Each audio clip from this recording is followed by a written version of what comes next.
혹시 불을 좀 꺼주시겠어요? 네, 안녕하세요. 아까 소개해드린 강릉의 웨이브 컴퍼니의 최지현입니다.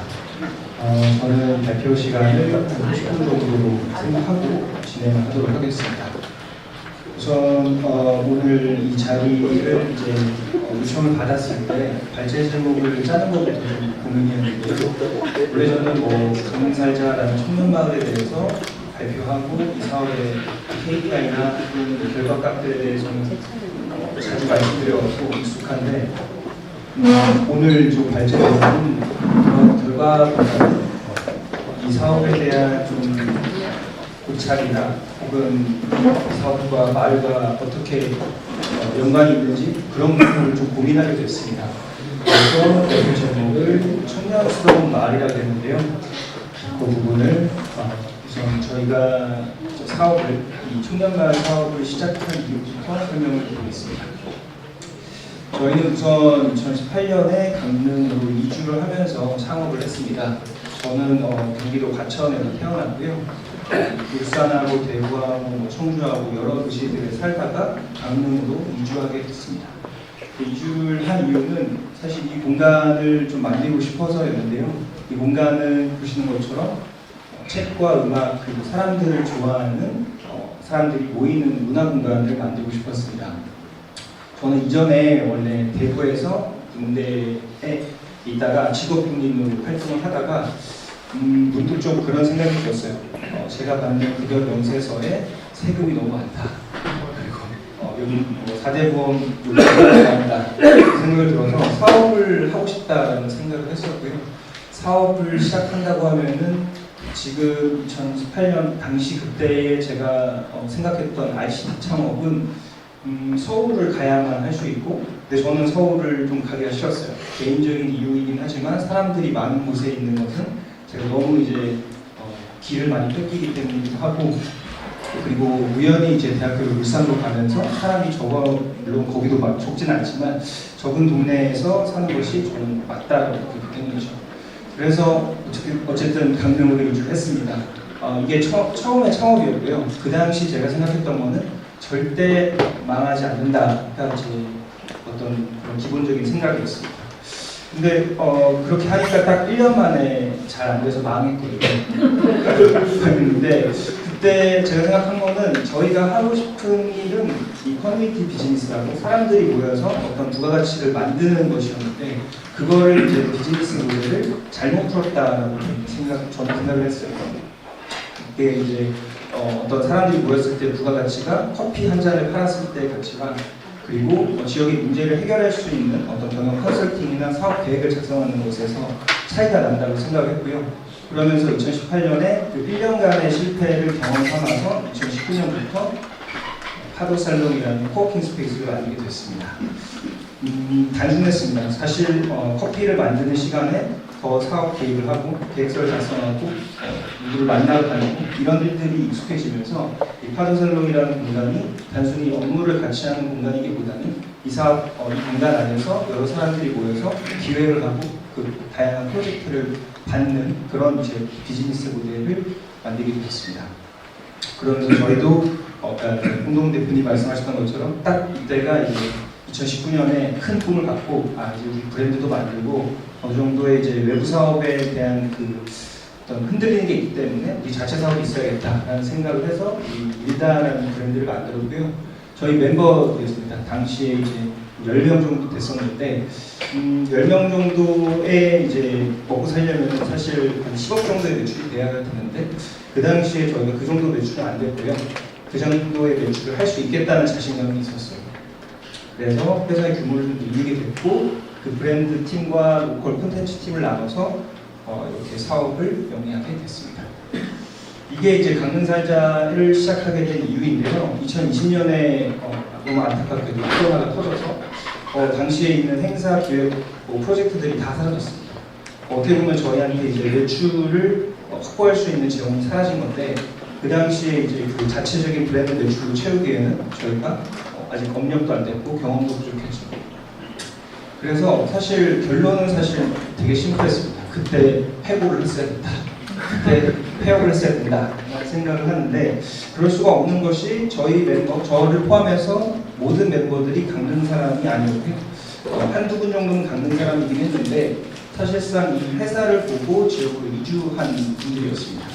그래서 어떻게 말하면 좀 차갑게 이제 우리가 일이 없어졌으니까 이제 그만 원래 살고 있던 지역으로 돌아가줬으면 좋겠어 라고 할 수가 없는 거죠.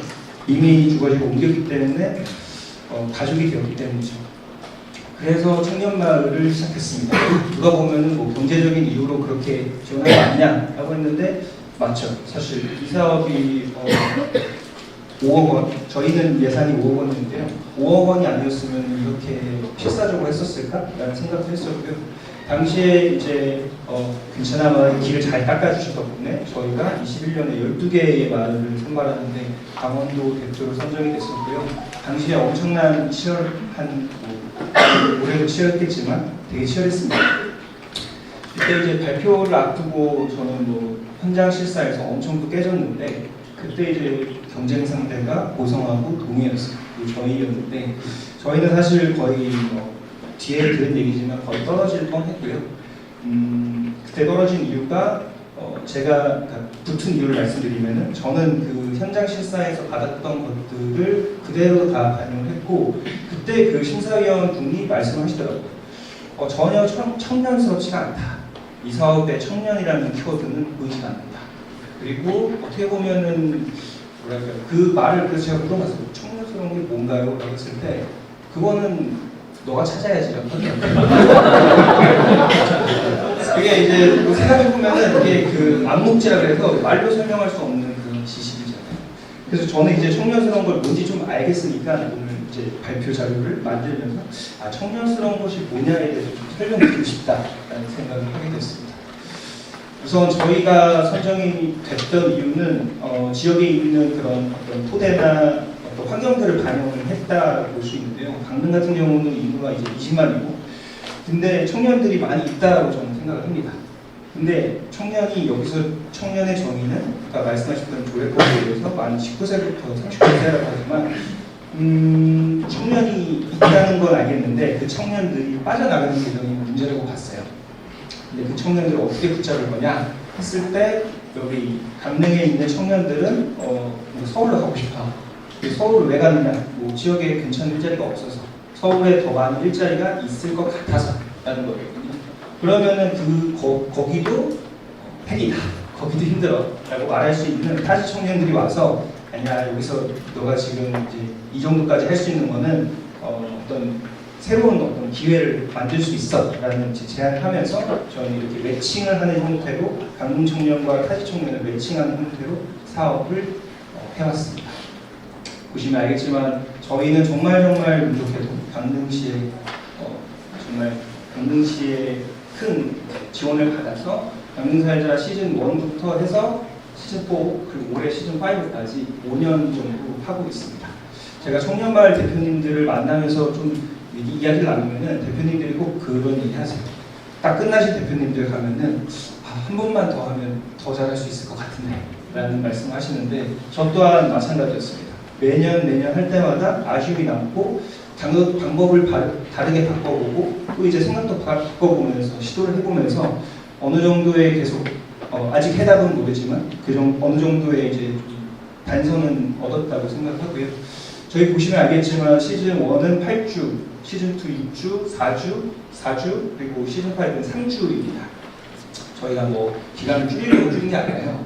이게 하다 보니까 일단 8주는 너무 이제 처지기도 하고, 그리고 청년들끼리 싸우기도 하고, 그리고 청년들끼리 어떤 것을 기획했는데 그거에 대한 기간이 좀 길다 보니까 열심히 하지 않는 경우도 있고, 6주를 했을 때도 2주 정도의 시간을 지역사회에 좀 투자를 했는데 그 정도보다 더 짧아도 될 것 같고, 아니면 사업을 실행하는데 그 분위기가 필요 없을 것 같고, 더 짧아도 될 것 같고, 뭐 그런 생각을 하게 됐어요. 결국에 시즌 1하고 4를 이제 리뷰를 해보면서 제가 얻었던 계획과 결과 중심으로 좀 설명을 드리겠습니다. 21년은 사실 되게 주목을 받는 해였어요. 왜냐면 강원도에서 처음으로 됐었고, 그리고 많은 예산이 투입이 됐었습니다. 그때 저희가 생각한 거는, 제가 코워킹 스페이스 지역에서 사업을 했었으니까 우리는 이 워킹, 일하는 것의 문화를 새로 만들자라는 테마를 정했고요. 그게 이제 워케이션이라는 용어로 불리워지게 됐습니다. 그래서 저희는 청년들을 모아서 이주시키고 1주차부터 4주차까지는 지역에 대한 것들을 경험하고, 그 다음에 이제 5주차부터 8주차까지는 실제로 일을 만들어내는 그런 브랜딩 작업을 했습니다. 이렇게 그때 코로나라서 비대면으로 면접 보고 대면 면접도 보고 이렇게 소식을 했었고요. 1주차부터 4주차까지는 강릉에서 할 수 있는, 강릉 산도 있고 바다도 있고 호수도 있고 문화도 있고 KTX도 있고 다 있으니까 그것들을 다 즐겨보는 과정을 하고, 그 이후로부터는 정확히 모든 타임 테이블에 회의하고 결과를 내놓는 활동들도 이루어졌습니다. 그렇게 하고 저희가 9월부터는 이 워케이션이라는 상품을 실제로 팔아보는 훈련들을 했었는데요. 그게 이제 어떻게 보면은 당시에, 지금은 좀 워케이션이라는 키워드가 되게 흔하지만 당시에는 이 개념을 잘 이해시키는 게 어려웠어요. 그래서 그 개념을 이해시키기 위해서 친구나 지인한테 팔아보는 그런 시간들을 했었고요. 게스트하우스를 바다 근처에 있는 걸 빌려서 거기서 일주간 프로그램으로 워케이션 상품을 팔아봤습니다. 당시에 이제 오피스 중에서도 이런 바다 바로 앞에 있는 오피스를 고객들이 가장 좋아했기 때문에 저희 이 상품 위주로 일로오션이라는 브랜드를 만들었고요. 이거는 이제 강릉살자 참여자들이 만든 브랜드로 독립으로 해서 운영을 했었습니다. 저희가 항상 생각할 때 저희가 했던 실수를 청년들이 또 반복하지 않도록, 어떻게 보면 비즈니스 모델을 만드는 것들을 굉장히 강조를 했었는데요. 당시에는 이 일로오션이라는 워케이션 상품은 원격 근무가 가능한 스타트업 임직원분, 연령으로 따지면 30대 미혼 여성분들이 압도적으로 많았고요. 그래서 그분들한테 일하는 문화와 워케이션 공간을 제공하면서 비즈니스 모델을 많이 구축을 했었습니다. 근데 여기서 중요한 거는 사실 강원도에 있는 호텔, 강릉에 있는 호텔, 리조트, 펜션인데요. 이 부분이 좀 어려웠습니다. 지역 자원을 연결해야 되는데 이 비싼 호텔 공간을 저희가 얻을 수가 없었습니다. 근데 그때 저희가 이걸 얻을 수 있었던 이유는 무상으로 임대를 했는데요. 그 이유는 저희가 지역에서 청년들이랑 이런 활동들을 하려고 하고 지역 사회에서 도와줘야 우리가 공간을 조성도 해주고 돈을 벌게 해주겠다, 이런 이제 마케팅을 통해서 저희가 공간을 얻게 됐습니다. 그리고 22년에 이제 강릉살자를 행안부가 없이 강릉시간 독자적으로 진행을 했었는데요. 이때 저희가 생각했던 거는 21년에는 워케이션이라는 큰 테마 안에서 사업을 진행했다고 하면은, 그거는 어떻게 보면은 모든 청년들의 수요를 담을 수는 없다고 생각을 했어요. 그러니까 워케이션을 원하지 않는, 워케이션 상품을 별로 관심이 없는 청년들도 받아내기 위해서 저희는 로컬 브랜드라는 범위로 키워서 과정을 진행했었고요. 모집 이주 브랜드 정착 과정은 같았지만 이주에 대한 그 지역살이 하는 과정은 좀 줄이고 브랜딩 과정을 더 집중적으로 진행을 했었습니다. 그렇게 저희는 조금 더 작년, 그러니까 21년보다는 조금 더 디자인 싱킹이나 창업자들을 찾아가는 창업 위주의 좀 프로그램이 됐었고요. 강릉뿐만 아니라 뭐 속초든 평창 좋은 공간이 있으면 가서 배우고 오는 훈련을 했습니다. 그리고 동네에서 가장 크고 핫한 해변인 경포 해변에서 프리마켓을 하면서 6주 동안 만든 결과물들을 실제 관광객분들한테 판매해가는 과정들을 거치게 됐었고요. 이게 실제로 기념품샵에 입점돼서 창업을 한 케이스도 있었고 됐습니다. 당시에 저희가 좀 고민이었던 부분들은 좀 주거 형태였던 것 같아요. 강릉 같은 경우는 뭐 지역에 있는 5만 이하의 소도시와는 다르게 사실 주거 공간을 구하는 게 굉장히 힘들고요. 물론 5만 이하도 굉장히 어렵겠지만, 근데 그 힘들다는 게 거기는 구하기가 어려서 힘들고, 저희는 좀 비싸서 혹은 이 시설을 가꿀 만한 그런 인프라가 잘 되어 있지 않아서, 예를 들면 도시가스가 잘 안 되어 있다거나 아니면 그런 방이 많은 그런 방이 집이 없다거나 이런 분들을 가지고 있었고, 어쨌든 이런 공간들을 많이 구해서 주거 공간을 지원했고, 저희가 일하고 쉬고 또 이제 판매를 해볼 수 있는 공간들을 구축해서 시즌 1과 2를 운영하게 되었습니다. 네, 여기까지가 이제 그 시즌 1하고 2에 대한 얘기였고요. 사실 시즌 3부터는 조금 이제 다른 얘기를 해보려고 해요. 시즌 1하고 2를 제가 겪으면서 사실 회사의 재무적으로는 굉장히 확장이 됐습니다. 그러니까 예를 들면 지원 사업도 뭐 큰 걸 받았고요. 그리고 그걸 더 키우기 위해서 채용도 더 적극적으로 했었고요. 근데 그러다 보니까 언제까지 더 이게 확장이 되지? 근데 이 확장이 되려면은 사실 그 근간이 있어야 되는데, 그 근간이 제품이든 혹은 서비스든 지속적으로 매출이 나올 수 있는 어떤 그런 저희 상품이 있어야 되는데, 그런 상품이 보이지 않았어요.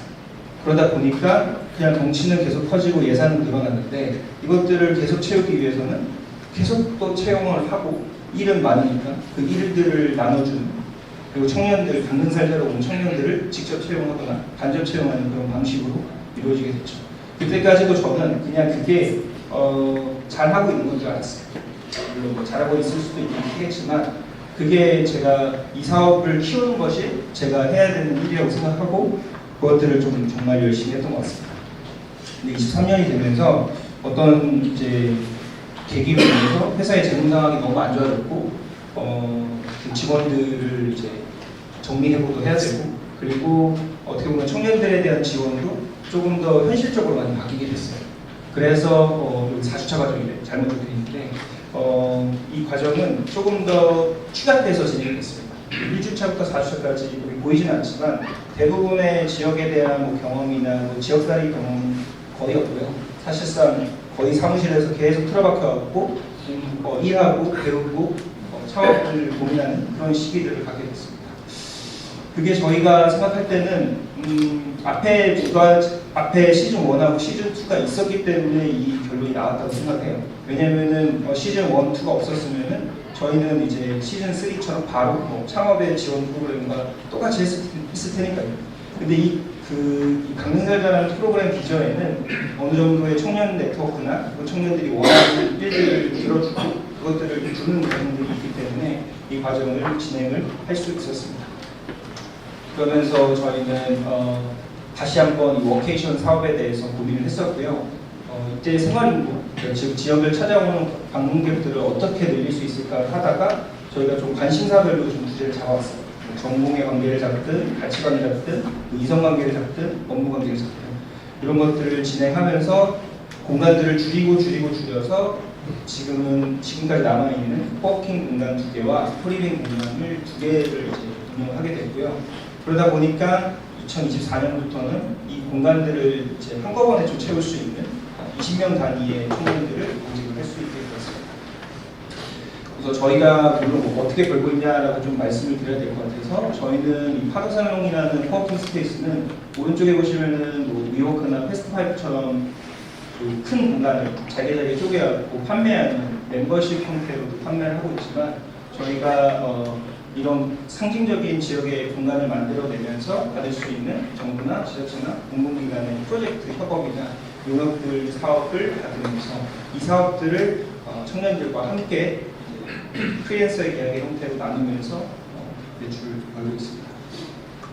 그런 면에서 이제 파도의 집 같은 또 주거 공간인데요. 이 주거 공간 같은 경우는 저희도 공간 알아볼 때 낮은 임차료로 장기 임대차 계약을 유지할 수 있는 공간을 알아보고요. 이 공간을 강릉살자 참여자들한테 제공을 하되, 이 공간 안에서 이 청년 참여자들이 창업이든 취업이든 혹은 협업이든 어떻게든 매출을 만들어낼 수 있는, 자체적인 매출을 만들어낼 수 있는 모델로 만들어가고 있습니다. 그리고 그뿐만 아니라 저희가 워케이션 프리패스라고 해서 지역을 잠시 머물더라도, 일단 뭐 강릉살자처럼 딥하게 머물지는 않더라도 한 4박 5일 정도 강릉에서 디지털 노마드 경험을 할 수 있는 분들 모집을 했었고요. 그게 이제 23년 10월부터 진행을 해서 판매를 해보면서 지금 여기 모습은 발리나 이제 치앙마이인데, 해외처럼 강릉과 같은 바닷가 있는 도시에서 일해보는 경험들을 판매를 하고 있습니다. 이게 이제 23년 10월쯤에 리스가 하나 터지면서 저희가 예약도 꽉 차게 됐고 그런 형태로 이 사업을 이어나가고 있습니다. 그리고 작년에 이제 강릉살자 시즌 4를 말씀드리겠습니다. 시즌 4 같은 경우는 저희가 그동안 시즌 1부터 시즌 3까지 했던 경험들을 좀 담아서 청년들을 어떻게 하면 더 많이 이주시킬까에 대한 고민을 많이 하고 진행했었습니다. 가장 다른 거는 시즌 1과 시즌 3 포함해서 저희가 시즌 4에 가장 성과가 좀 좋았는데요. 그 이유는 저희가 우선 규모가 좀 커졌습니다. 20명을 3개 기수를 진행했습니다. 총 60명을 진행한 거죠. 1개월 동안.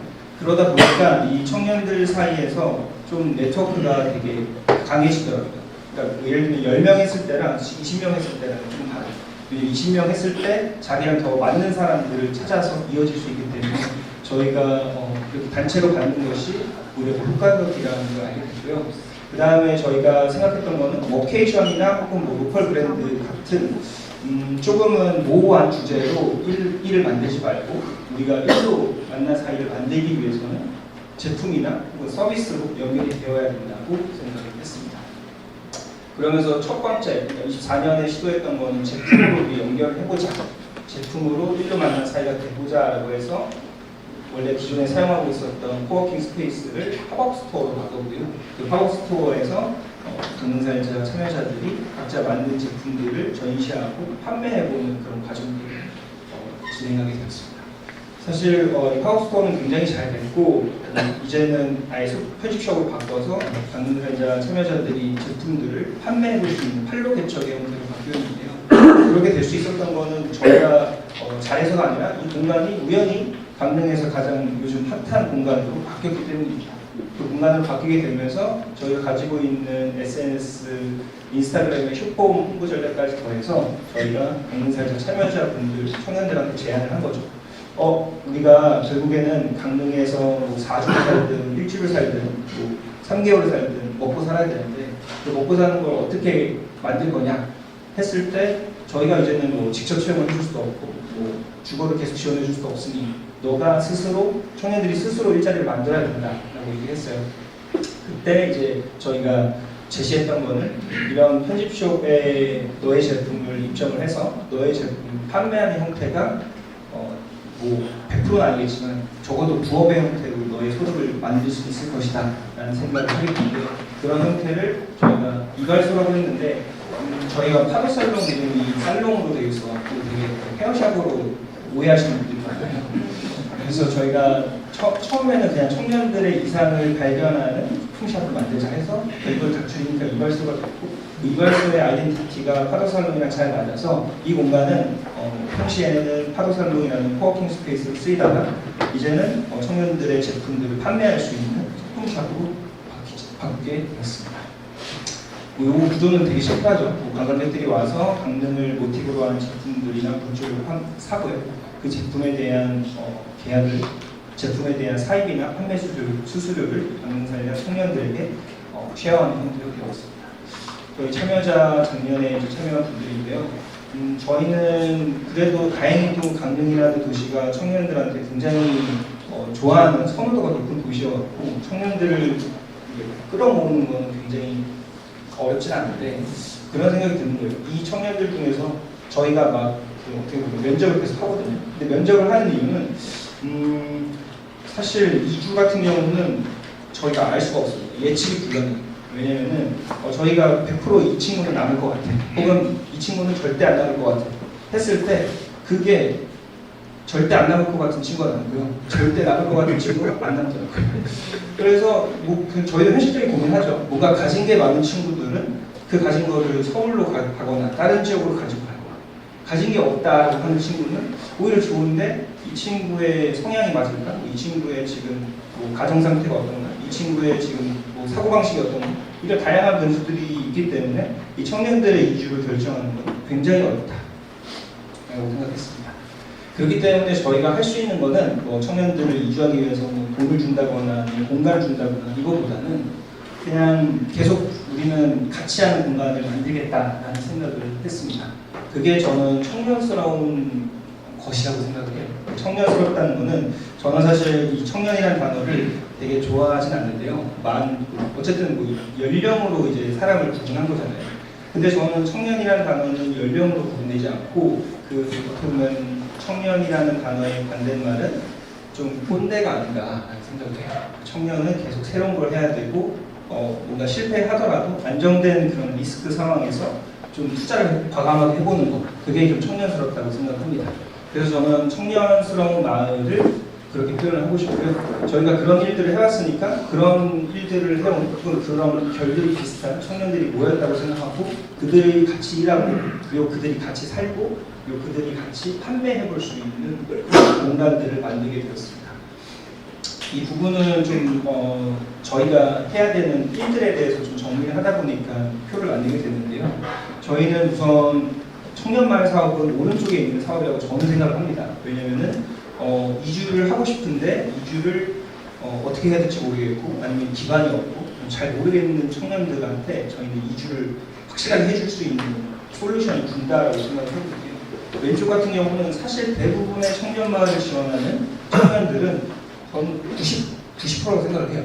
그냥 당근이 좋은 것 같아. 아니면 지금 살고 있는 지역이 괴로워. 아니면은 심심해. 아니면은 뭔가 새로운 걸 해보고 싶어. 개비어를 해보고 싶어. 이런 분들이 많이 오거든요. 근데 그분들이 뭐 이주를 왜 안 해? 뭐 이주 안 하면은 너는 뭐 강릉살잘 떠나야 돼. 이게 아니라 이분들을 어떻게 하면은 그래도 그나마 소비인으로 만들 거냐에 대한 부분이 있어요.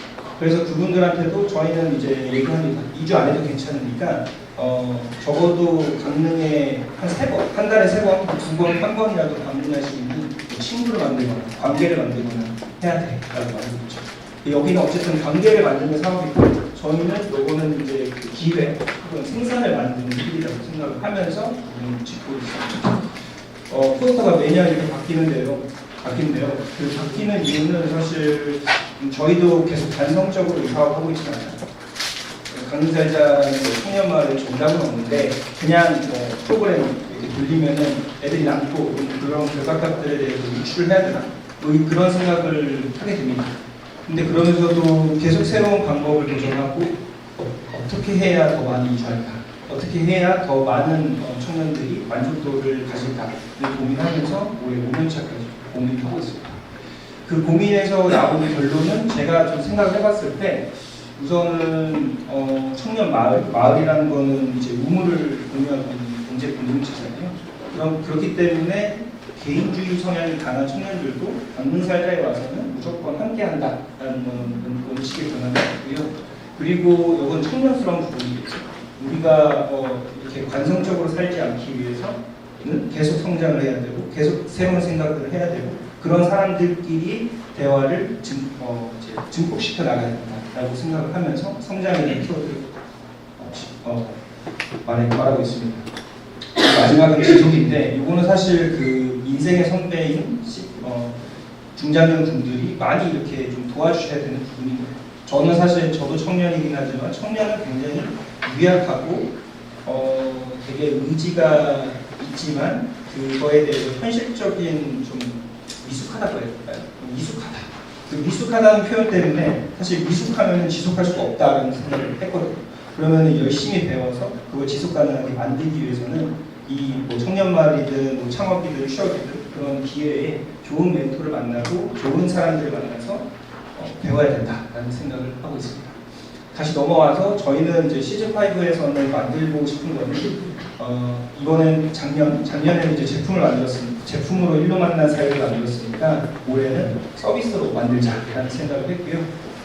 그게 이제 저희도 뭐 강릉살자를 하면서 이렇게 서비스로 연결됐던 적이 많았던 것 같아요. 근데 그건 되게 단편적이었고요. 그냥 어떻게 보면은 자기가 가르칠 수 있는 강의를 친구들한테 공유한다거나 아니면 자기가 만드는 예술 작품들을 청년 참여자들한테 공유를 한다거나 아니면은 뭐 이제 창업이나 뭐 취업을 하는 경우도 있는데요. 그런 경우를 넘어서 그러니까 청년스러운 마을을 만들기 위해서는 어떻게 해야 될까를 좀 고민하면서 결론을 내렸습니다. 그 결론은 우선은 저희가 관광객에 대한 부분을 봤을 때 대부분의 그 지역 사업, 뭐 강릉에 있는 사업자들은 비수기와 성수기의 부분이 굉장히 뚜렷해요. 그리고 그러다 보니까 숙박업, 외식업, 여행 사업에 이제 좀 치중이 되어 있는데, 물론 저희도 여행 사업을 지금 하고는 있지만 이것만은 좀 부족하다.